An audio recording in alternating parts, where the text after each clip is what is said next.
Kenapa?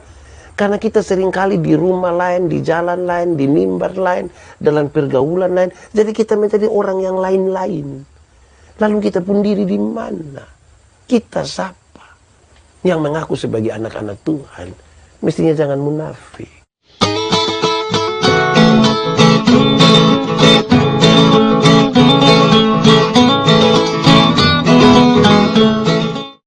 Mari kita angkat hati kita dan kita berdoa.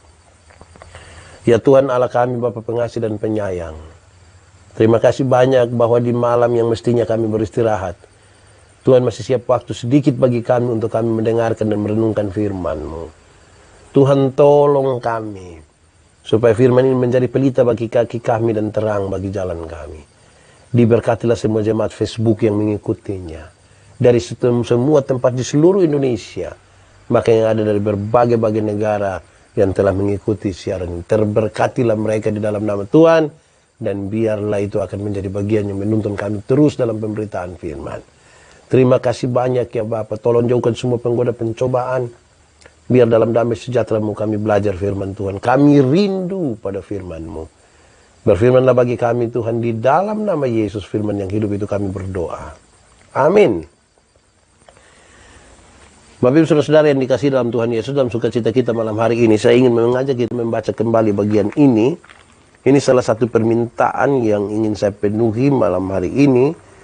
Ini sesungguhnya bagian yang lama yang mereka minta, tapi biarlah ini menjadi bagian kita semua. Yang sudah pernah mendengar, biar itu akan meneguhkan. Yang baru pertama kali, biar ini menjadi bagian yang baik bagi kita. Injil Lukas pasal 12, ayat 1 sampai ayat yang ke-12. Injil Lukas pasal 12 ayat 1 sampai ayat yang ke-12. Firman Tuhan berkata demikian. Pengajaran khusus bagi murid-murid. Sementara itu beribu-ribu orang banyak telah berkerumun, sehingga mereka berdesak-desakan. Lalu Yesus mulai mengajar pertama-tama kepada murid-muridnya. Katanya, waspadalah terhadap ragi, yaitu kemunafikan orang Farisi. Tidak ada sesuatu pun yang tertutup yang tidak akan dibuka. Dan tidak ada sesuatu pun yang tersembunyi yang tidak akan diketahui. Karena itu, apa yang kamu katakan dalam gelap akan kedengaran dalam terang. Dan apa yang kamu bisikan ke telinga dalam kamar akan diberitakan dari atas atap rumah. Aku berkata kepadamu, hai sahabat-sahabatku, janganlah kamu takut terhadap mereka yang dapat membunuh tubuh dan kemudian tidak dapat berbuat apa-apa lagi. Aku akan menunjukkan kepada kamu, siapakah yang harus kamu takuti. Takutilah dia, yang setelah membunuh mempunyai kuasa untuk melemparkan orang ke dalam neraka. Sesungguhnya aku berkata kepadamu, takutilah dia. Bukankah burung pipit dijual 5 ekor 2 duit? Sungguh pun demikian, tidak seekor pun daripadanya yang dilupakan Allah. Bahkan rambut kepalamu pun terhitung semuanya. Karena itu jangan takut, karena kamu lebih berharga daripada banyak burung pipit. Aku berkata padamu, setiap orang yang mengakui aku di depan manusia, anak manusia juga akan mengakui dia di depan malaikat-malaikatnya, malaikat-malaikat Allah. Tetapi barang siapa menyangkal aku di depan manusia, ia akan disangkal di depan malaikat-malaikat Allah. Setiap orang yang mengatakan sesuatu melawan anak manusia, ia akan diampuni. Tetapi barang siapa menghujat Roh Kudus, ia tidak akan diampuni. Apabila orang menghadapkan kamu kepada majelis-majelis atau kepada pemerintah-pemerintah dan penguasa-penguasa, janganlah kamu khawatir bagaimana dan apa yang harus kamu katakan untuk membela dirimu. Sebab pada saat itu juga, Roh Kudus akan mengajar kamu apa yang harus kamu katakan. Demikian firman Tuhan. Berbahagia setiap orang yang mendengar firman, memelihara dan melakukan dalam hidup setiap hari. Shalom. Baik saudara-saudara, kita membaca satu bagian pembacaan Alkitab yang luar biasa. Yesus memilih murid-muridnya, tetapi kemudian mengajar mereka supaya mereka belajar sesuatu, mengingat sesuatu, supaya dalam pelayanan itu tidak boleh terlupakan, karena itu akan menyertai mereka dalam tingkah laku, dalam pikiran, dalam semua, sebagai bagian dari pelayanan. Terlalu sulit ajaran-ajaran yang Tuhan buat bagi murid-muridnya? Tidak juga. Lalu terlalu gampang kah? Tidak juga. Yang dibutuhkan itu adalah pemahaman yang benar. Yang dibutuhkan itu adalah komitmen yang kuat, komitmen yang tinggi. Apakah kemudian menjadi murid Kristus itu tanpa risiko? Risikonya besar sekali. Kenapa? Karena kadang-kadang kita harus berurusan dengan sejumlah hal yang harus merendahkan diri, yang harus mengalah, yang harus sepertinya kita kelihatan tidak mampu supaya Tuhan dipermuliakan. Berulang kali saya bilang begini, Rasul Paulus meninggalkan jemaat. Kenapa dia meninggalkan jemaat? Dia ditangkap dan masuk penjara. Dia masuk penjara karena pencuri? Tidak. Dia masuk penjara itu karena keputusan untuk coba-coba percaya Tuhan. Coba-coba percaya Tuhan itulah yang kemudian membawa dia ke penjara. Saudara tahu bahwa itu sangat bertolak belakang dan kerinduan banyak orang yang percaya Tuhan. Banyak orang percaya Tuhan itu kan dia rindu aman, bebas, jalan tidak ada hambatan-hambatan. Bahkan 1-2 orang merasa kalau sudah percaya Tuhan itu kalau sakit kepala tinggal tunjuk begini terus bilang, dalam nama Yesus sembuh. Kan banyak yang bilang begitu. Ini Paulus berani dapat risiko masuk penjara. Kalau saya tanya banyak orang, saudara percaya Yesus? Iyo, so siap apa? Masuk penjara. Nanti lampu suara turun sedikit. Karena kalau ada risiko, banyak yang tidak mau. Apalagi risiko itu merugikan. Nah, saudara-saudara, Tuhan ajar kepada murid-murid itu tidak banyak. Saya mencatat pembacaan ini banyak isinya. Tapi saya coba merenungkan 3 bagian saja untuk kita renungkan malam hari ini. Sebagai bagian yang penting dari sebuah pelayanan. Bukan saja bagi para pelaku pelayanan seperti pendeta, para pejabat pelayanan seperti pendeta, penatua, diaken, pengajar. Tapi semua orang percaya dapat mengambil bagian dalam pelayanan ini dengan melihat prinsip-prinsip yang serius ini. Yang pertama, Tuhan mau ajar kepada murid-murid bahkan kepada kita semua. Satu kata saja, satu kalimat pendek.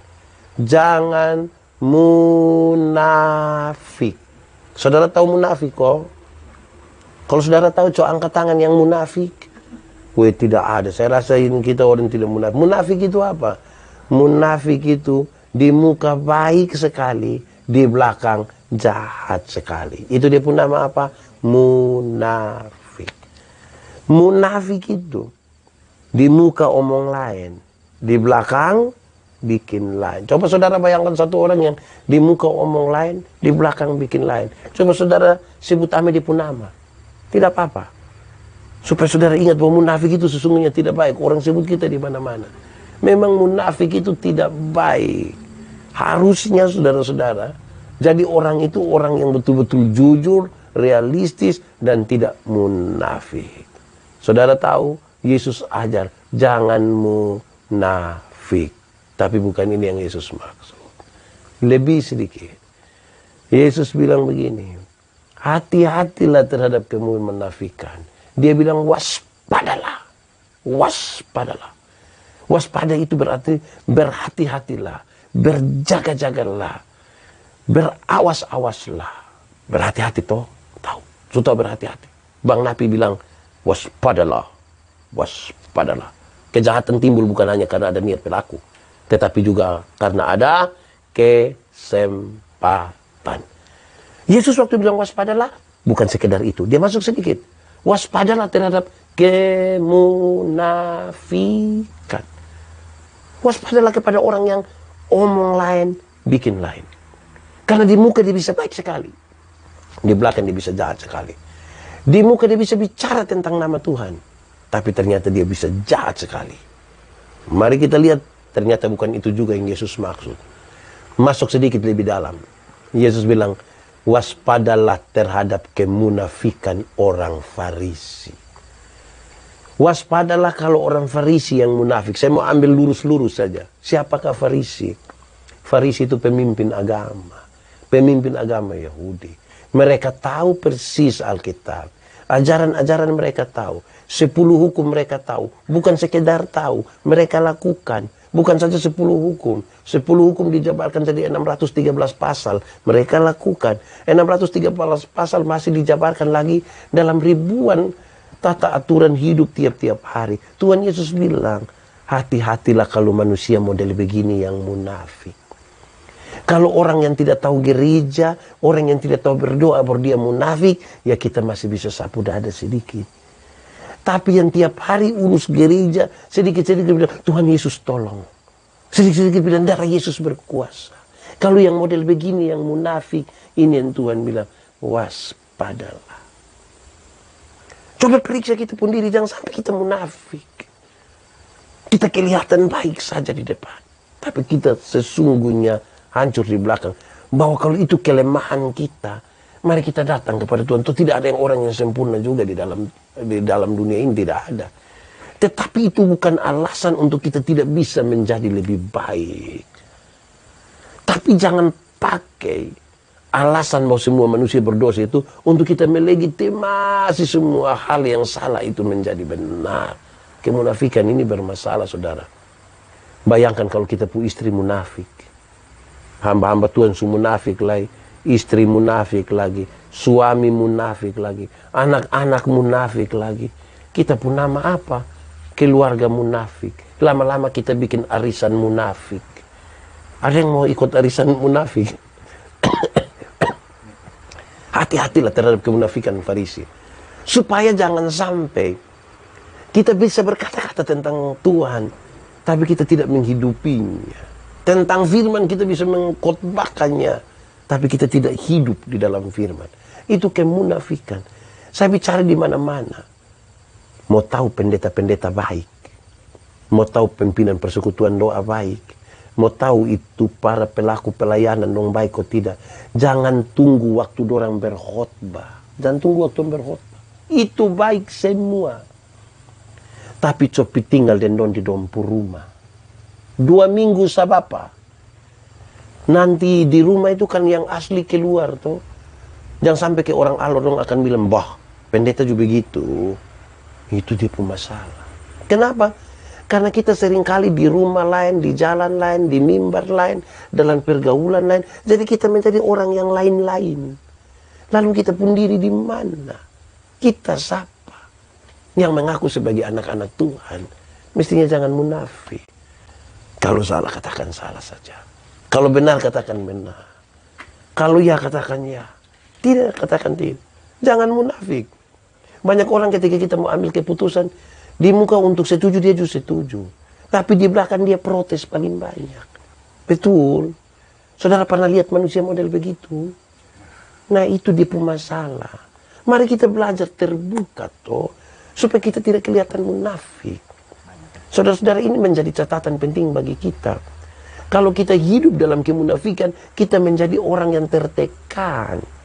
Kita jadi orang yang tidak aman. Kita jadi orang yang kadang-kadang dihantui oleh ketakutan. Ketakutan kan kita munafik. Kemunafikan kita kalau ketahuan kan itu bermasalah toh. Itu yang pertama. Ajaran Yesus, waspadalah. Waspada terhadap kemunafikan. Dan lebih lagi waspada terhadap kemunafikan orang Farisi. Orang yang tahu tentang kebenaran. Tapi dia yang bersikap munafik. Hati-hati. Waspadalah. Karena mungkin dia lebih jahat dari sejumlah orang lain yang kita anggap jahat. Itu yang pertama dulu. Yang kedua, Yesus ajar, jangan takut. Jangan takut. Saudara tidak usah takut dengan soal pekabaran Injil. Saudara tidak usah takut dengan jiwa-jiwa yang Tuhan akan bawa datang. Tidak usah takut. Gereja milik Tuhan. Dan Tuhan punya cara untuk menolong gerejanya. Saudara tahu bahwa 2 hari lalu ketika saya berkhotbah di malam penuh berkat, ada teman-teman di TikTok, terutama yang dari Manado, bilang, saya, Pak Pendeta, bagaimana dengan mereka yang larang gereja? Bagaimana tanggapan? Saya kasih tahu beberapa hal. Salah duanya adalah, ingat, gereja bukan gedungnya. Gereja adalah orang-orangnya. Tetapi yang kedua saya ingin sampaikan malam itu, bahwa kekristenan teraniaya itu bukan terjadi kemarin sore. Bukan. Semenjak kekristenan ada di dunia, sejumlah alasan untuk menghantam dan menghancurkan kekristenan itu sudah terjadi sejak dulu kala. Sampai pada kekristenan menemukan satu kalimat yang paling luar biasa. Makin dibakar, makin merambat. Jangan takut. Apa yang kamu bisikan dari telinga, di telinga, satu saat akan dibicarakan dari atas atap rumah. Apa yang kamu bisikan dalam gelap, satu saat akan dibicarakan di muka umum. Jadi kalau darah, lakukanlah sesuatu dengan baik, dengan benar, dengan berani. Tapi waktu Tuhan Yesus bilang jangan takut, itu bukan berarti berani sembarang. Suruh pakai masker, suruh cuci tangan, suruh jaga jarak. Dia bilang, kok tidak? Mati hidup Tuhan su ator. Coba naik di jembatan Lima, baru lompat turun, baru bilang mati hidup Tuhan su ator. Saudara, mati hidup Tuhan su ator itu urusan iman. Dari ini iman, di sini dia kasih tahu di otak. Iman kasih tahu hati, kasih tahu di otak. Mati hidup suruh Tuhan su ator. Jadi tolong kasih tahu kaki kok kalau ada otofuso lari kincang, jangan lompat di tengah. Nah, itu dia pu hidup, itu begitu. Supaya jangan berani bodok-bodok. Yang Tuhan Yesus maksudkan dengan jangan takut. Jangan takut untuk menyampaikan kebenaran. Jangan takut kalau kamu diperhadapkan pada penguasa-penguasa dan lain sebagainya. Pada majelis-majelis, jangan takut apa yang kamu bicarakan. Setiap kali persiapan untuk penabisan para presbiter, penatua diaken dan lain sebagainya, banyak yang datang kepada saya yang begini, Pak Pendeta, kami ini sekolah tidak betul. Pak Pendeta, kami ini gugup kalau bicara di hadapan umum. Saya bilang, puji Tuhan. Puji Tuhan kalau sejak awal kau tahu kalau engkau bicara tidak betul. Puji Tuhan kalau sejak awal engkau sadar bahwa engkau gugup di hadapan umum. Supaya apa? Supaya engkau belajar bersandar kepada Tuhan. Karena dia yang akan mengajarkan kepadamu untuk apa yang engkau katakan. Jangan takut. Jangan takut kalau kamu itu akan diancam. Jangan takut kalau kepada kamu orang omong tentang kebodohan karena percaya kepada Yesus Kristus. Jangan takut. Saudara-saudara, hidup ini yang paling penting itu adalah mati masuk surga. Lalu bagaimana kita mati masuk surga? Apakah kita bisa pergi dengan seluruh kemampuan kita untuk masuk surga? Tidak. Banyak yang ketakutan. Ketakutan ini mati mau gimana? Surga itu Tuhan punya. Siapa yang mau masuk surga, dia mesti pakai cara Tuhan, bukan pakai caranya. Dan cara Tuhan untuk menyelamatkan kita adalah dia menebus, mengorbankan dirinya bagi kita. Itu cara Tuhan. Jangan takut. Saudara, kalau saudara mengabarkan Injil, banyak orang saya ajak untuk mengabarkan Injil, dong ketakutan. Kan ketakutannya adalah mulai dari mana? Bikin mana? Nanti orang tersinggung kok tidak. Ini mulai dengan ketakutan. Ini karena takut bayang kita tidak mulai. Saudara, untuk mengatakan sesuatu itu penting. Saya ingin sampaikan kembali. Saya ingat saya melayani dan mengabarkan Injil di banyak tempat kepada banyak orang. Satu saat, saya mau cerita dua saja. Mungkin saudara sudah dengar tapi biar saya ulang. Satu saat saya pulang pelayanan dari Atambua. Saya naik bis malam. Tahu sendiri bis malam itu lari ngeri. Saya duduk dengan satu laki-laki. Karena ini bis lari terlalu kencang. Kami semua tidak bisa tidur. Saya coba korek dia. Saya bilang begini, kakak. Yo, kira-kira ini bis ini kalau tak balik, kok kita mati. Kakak yakin masuk surga kok tidak? Sembarang saja. Saya tahu bahwa dia bermasalah di situ. Saya bilang dia, kakak, saya dulu takut. Kira-kira mati masuk surga kok tidak? Tapi setelah saya tahu bahwa Yesus itu lahir untuk saya, mati untuk saya, bangkit untuk saya, naik ke surga untuk saya. Sekarang saya yakin, mati kapanpun, dimanapun, dengan cara apapun, saya yakin pasti masuk surga. Ada amin kok? Itu. Terus dia bilang, kok kakak bisa yakin begitu? Iya. Kok masa kita manusia yang berdosa begini mau pergi surga? Untung baik Tuhan mau datang jemput kita. Dan itu yang luar biasa. Akhirnya dia minta saya berdoa kasih dia di atas bis. Yang kedua, satu saat ketika saya masih ada di Keneno. Keneno itu kira-kira 15 km dari Winlasi. Saudara tidak usah cari di Google. Tidak ada. Dulu waktu saya di sana itu memang susah. Itu kalau musim hujan itu anjing sata tanam. Kalau anjing sata tanam apalagi motor mitik tidak pakai. Saya ada di situ kira-kira 3 tahun. Satu saat dalam perjalanan pulang ke Soe, kira-kira jam 6:30 malam, saya dengan motor, ternyata di bundaran di Winlasi, ada satu nona mau ke Soe. Dia punya motor juga. Tapi kan itu daerah perbatasan, dia mungkin sedikit takut. Apalagi dia perempuan. Dia Dia dengar saya bunyi motor dari sana datang. Mungkin dia takut saya lewat. Dia lompat ke tengah. Dia bilang, "Kak." Saya dalam hati, "Kak, nah. Ini malam," makanya dia bilang, "Kak." Kalau siang pasti dia bilang, "Om." Tapi sudahlah manfaatkan malam itu. Ketika dia bilang, "Kak," saya bilang, "Iya, Dek." Biar sedikit berimbang, toh.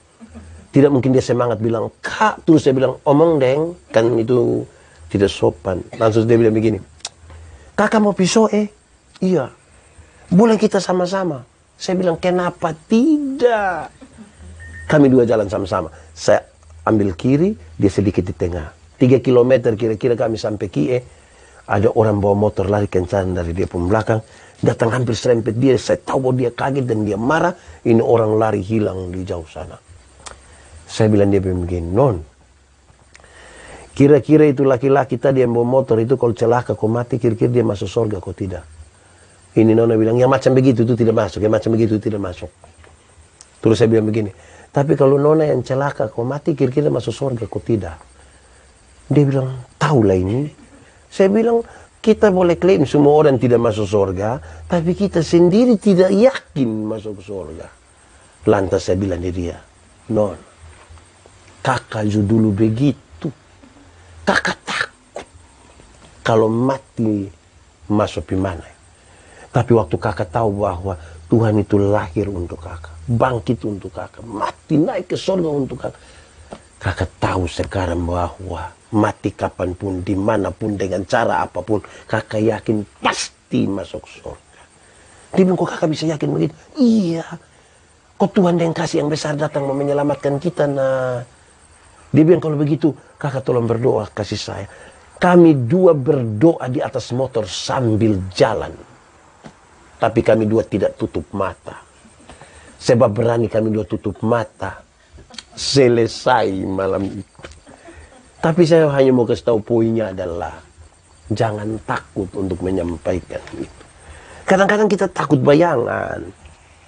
Kadang-kadang kita tidak berani itu karena kita takut untuk, aduh beginilah, beginilah. Dan itu susah. Saudara-saudara, jangan takut.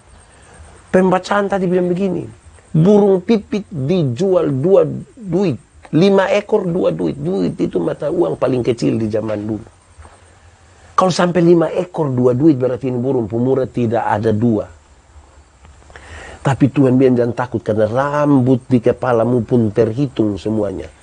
Baik yang rambut panjang, rambut pendek, gugur, botak, itu semua Tuhan tahu. Jadi jangan takut. Tuhan tahu kita siapa, bahkan sampai ke kedalaman jiwa kita. Tuhan tahu.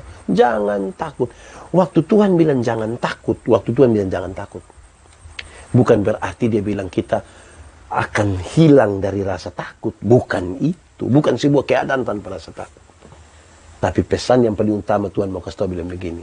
Masalah itu ada iya, risiko ada itu iya, tapi dalam perjalanan dengan Tuhan semuanya akan baik-baik saja sampai pada tujuan. Jangan takut. Saya suka pakai contoh. Ini ibarat kalau kita pergi dulu Ramayana Lipo pertama kali baru dibuka kok ada itu tangga yang jalan itu nama apa lain? Eskalator itu. Kita bawa tante dari kampung pergi kok kita mau naik, tante bilang, "Ay, naik tante." Ay. Ketika dia tidak mau, apa yang kita lakukan? Satu, kita kan pasti kasih contoh. Begini tante. Kalau ternyata dia masih takut juga, yang kita lakukan adalah pegang di tangan, tarik kas naik, jangan takut. Itu yang Tuhan maksudkan. Tuhan suka contoh banyak. Tuhan mendampingi, menyertai kita, jangan takut. Sudah 2 toh? Waspadalah. Kedua, jangan takut. Yang ketiga, hei murid-murid, jangan menyangkal nama Tuhan. Jangan menyangkal Tuhan. Jangan menyangkal Tuhan. Kenapa jangan menyangkal Tuhan? Siapa berani menyangkal dia di hadapan manusia, Tuhan juga tidak kenal dia. Menurut firman tadi. Apa yang saya sampaikan? Saya mau tanya, saudara mau menyangkal Tuhan? Saya paksa saudara, sekalipun saudara pasti bilang tidak mau menyangkal. Tapi saya mau tanya, apakah karena kita tidak mau menyangkal sama dengan kita tidak menyangkal? Belum tentu. Berulang kali saya sampaikan, menyangkal itu menurut kamus punya 3 pengertian. 1, menyangkal itu berarti tidak mengakui, kecuali kalau kita kasih tunjuk bukti. Ini yang kau yang bikin toh? Tidak. Kau ini ada CCTV. Oh, itu baru. Menyangkal itu berarti tidak mengakui sampai ada.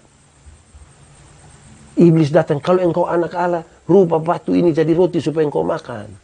Atau pakai bahasa lain dia bilang, kalau benar-benar engkau Tuhan, coba kasih tunjuk engkau pun kuasa supaya saya juga percaya. Kan makin banyak orang, masih banyak orang kepingin melihat dulu baru percaya. Padahal definisi daripada iman itu apa? Iman itu dasar dari apa yang kita harapkan dan bukti dari yang tidak kita lihat. Tapi banyak orang tunggu melihat dulu baru percaya. Jadi jangan sampai kita juga menyangkal. Yang kedua, menyangkal itu berarti berbantah-bantahan. Menurut kamu sini, 1 bantah 1, 1 bantah 1, 1 bantah 1, 1 bantah 1. Kadang-kadang kita bisa kutip ayat Alkitab, kok baku bantah 1 dari yang lain. Ini penyangkalan ini. Saudara-saudara, jangan menyangkal. Yang ketiga kamu bilang begini, menyangkal itu berarti menolak untuk melakukan. Jadi dia tahu hal ini benar, tapi dia menolak untuk melakukan. Itu dia bernama menyangkal. Coba kita cek, jangan sampai kita tahu, tapi kita tidak lakukan. Dalam konteks menyangkal itu, pembacaan tadi kasih ingat, berhati-hatilah saudara-saudara. Siapa menghujat Roh Kudus, dia tidak bisa diampuni. Apa dia maksud? Kalau saudara baca Yohanes 14 sampai 16 tentang pekerjaan Roh Kudus, dia kasih tahu. Roh Kudus itu mengajarkan kita tentang pengampunan dosa, tentang ini, tentang itu, tentang. Jadi yang mengajar kepada kita itu adalah Roh Kudus. Orang-orang Farisi, mereka pikir dengan mereka melakukan 10 hukum Taurat itu, mereka sudah bisa masuk surga. Sampai-sampai mereka tidak butuh Tuhan. Bagi mereka dengan kemampuan sendiri, mereka sudah bisa menjangkau surga. Dengan demikian mereka tidak peduli dengan pengajaran-pengajaran oleh Roh Kudus. Supaya mereka berubah, supaya mereka menerima Kristus. Ini yang disebut menghujat Roh. Semua perbuatan baik kita harus didasarkan pada Roh yang menggerakkan kita. Karena semua yang kelihatan baik belum tentu dibangun di atas maksud yang benar. Contoh, kan tidak semua senyum tulus toh. Senyum itu baik atau tidak? Baik. Orang datang bilang, "Salam." Kita juga bilang salam. Dia lewat baru dong bilang, Jadi yang kelihatan baik belum tentu. Kita ini kalau bawa sambutan di mana-mana kita kan ngomong, "Bapak Gubernur, Kepala Daerah, Nusa Tenggara Timur yang kami hormati." Apa memang kita hormat betul? Bapak Ibu Pendeta yang kami kasih, memang kasih betul? Atau itu hanya kata-kata? Jamba gaya. Kita kira kita geng. Padahal mungkin tidak. Nah, biarkanlah kebaikan yang keluar dari kita itu hasil dari pekerjaan Roh Kudus yang mengajarkan kita tentang banyak sekali hal. Termasuk pemahaman tentang Allah, tentang Alkitab, tentang semua yang berkenan kepada Tuhan. Jangan menyangkal. Jangan juga menghujat Roh Kudus. Kadang-kadang kita ini pakai main gila kok. Aduh. Saya paling jengkel itu kalau orang dong supaya malas pergi gereja lagi. Duduk minum sopi. Kalau yang dari luar Indonesia, terus dari luar NTT tidak tahu sopi. Sopi itu arak, minuman keras. So tidak pergi ke gereja lagi, duduk minum di situ. Pendeta lewat tanya bilang, "Ada bikin apa?" Ada perjamuan ini. Itu perjamuan, itu bukan bahasa di pinggir jalan. Itu kata perjamuan diambil dari sebuah refleksi yang terlalu dalam. Dari makna pengorbanan Kristus bagi saya dan saudara. Itu bukan bahasa makam puji di pinggir jalan supaya cari perhatian orang. Sudah enggak? Saudara pernah ketemu orang yang ngomong begitu kok? Itu kan dia butuh pengakuan. Itu orang bermasalah itu. Yesus ajar murid-murid, waspada, jangan takut, jangan menyangkal. Karena Tuhan tahu kita ada di tengah-tengah dunia. Ini dunia punya tawaran ini bisa bikin kita munafik. Ini dunia punya perjalanan dan perubahan ini bisa bikin kita takut. Ini dunia ini bisa buat kita menyangkal. Kok banyak nona-nona muda ini yang penting menikah sah. Don tidak peduli dia mau laki-laki percaya kok tidak, kok yang penting nikah. Hati-hati. Saya bilang kepada saudara-saudara, taruhlah kita pengharapan semua itu benar-benar hanya kepada Tuhan supaya kita pulangkan tidak keliru, tidak salah. Saya merasa bahwa dalam pelayanan ini kadang-kadang saya lihat kita baru bikin peneguhan CD, dia bikin pengakuan, ya saya percaya dan berjanji dengan segenap hati. 6 bulan kemudian dia datang dan dia pun bapak mama. Bapak pendeta, tolong dulu. Tolong apa? Tolong saya dulu. Tolong apa? Tolong saya. Tiap hari tolong lu saja. Kenapa? Bapak, kita sunika dina sang. Terus dia pun mama bilang, habis namanya anak-anak semua kita mau bilang apa lah yang. Terus dia pun bapak bilang begini, namanya anak sumau kita tinggal urus toh. Akhirnya kami pendeta-pendeta bilang, hoang. Jadi jarak antara pengakuan dan penyangkalan kita jadinya tipis sekali. Hanya karena kita ikut apa yang kita mau dan bukan apa yang Tuhan mau. Hei adik-adik nona dong. Cinta itu nanti datang saja. Jodoh itu akan datang dengan sendirinya. Itu pun kalau dia tahu rumah. Baru dia datang. Tidak mungkin dia cari di lubang goa toh. Jadi jangan takut. Jangan menyangkal. Jangan munafik. Ikatkanlah kita pun iman yang Tuhan sudah berikan ini. Ikatkanlah dia kepada Tuhan. Saudara akan menemukan. Saudara orang tanya saya, Pak Pendeta, apa untungnya kalau saya beriman kepada Tuhan? Saya bilang, saya juga tidak tahu. Tapi coba engkau benar-benar beriman kepada Tuhan dengan engkau lihat dia buat hasil. Sebab apa mempercayakan diri ini saya pakai contoh di mana-mana. Tuhan selalu gambarkan pakai anak-anak toh. Ada anak kecil duduk di atas misalnya tembok setinggi 2 meter. Dia punya bapak di bawah terus dia punya bapak bilang, adik lompat.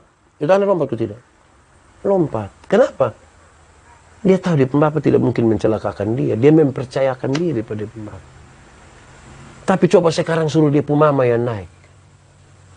Terus dia pembapak di bawah. Terus kita bilang, tanta, lompat. Itu ibu berani. Itu ibu pikiran, jangan sampai saya punya suami tulang patah buang gara-gara saya. Kita terlalu banyak pertimbangan.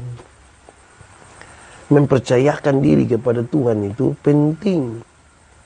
Supaya kita sadar benar bahwa kita pun hidup ini, kalau tanpa Tuhan, kita bukan siapa-siapa. Tanpa Tuhan kita bukan siapa-siapa. Kenapa? Siapakah kita yang bisa lari dari hadapan Tuhan? Kemana kita pergi Tuhan ada di situ. Nah. Kemanapun kita pergi Tuhan ada di situ. Ini yang luar biasa. Lalu kalau Tuhan ada di situ, hati-hati supaya kita tidak munafik karena orang lain tidak lihat, tapi kita tahu. Tuhan tahu. Saudara tahu, ketika kami membahas, saya ingin ulang ini. Waktu kami membahas tentang persinahan, sejumlah orang yang begini, oh kita boleh cerai, kecuali karena zina. Jadi orang kalau berzina boleh bercerai. Saya bilang, itu ayat yang bilang kecuali karena zina. Itu bukan berarti karena dia sudah berzina dicerai sudah. Tidak bermaksud begitu. Tapi saya mau tanya lebih. Menurut saudara berzina itu apa? Banyak kali kita mendefinisikan persinahan itu kalau kena tangkap. Itu baru nama berzina. Padahal Alkitab bilang begini. Bahkan ketika engkau baru memandang dan menginginkan, engkau telah berzina. Baru lihat. Nah kok tiap hari kita lihat nona-nona begini banyak ini. Baru pakai celana umpan. Wih kira. Jadi jangan kita rasa kita terlalu geng. Sampai-sampai kita merasa bahwa kalau tidak kena tangkap itu belum ada apa-apa.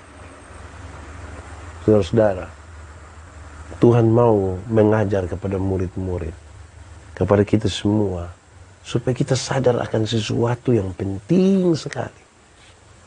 Dengan Tuhan itu, Tuhan menghargai kita sebagai manusia. Pasti ada kekurangan sana-sini. Tapi dengan keberanian, dengan tidak munafik, dan tidak melakukan penyangkalan, kita selalu akan dekat dengan Tuhan. Kalau Tuhan di pihak kita, siapakah yang akan menjadi lawan kita? Siapa? Saya ketika baca itu ayat, kalau Tuhan di pihak kita, saya jadi ingat saya pun Bapa.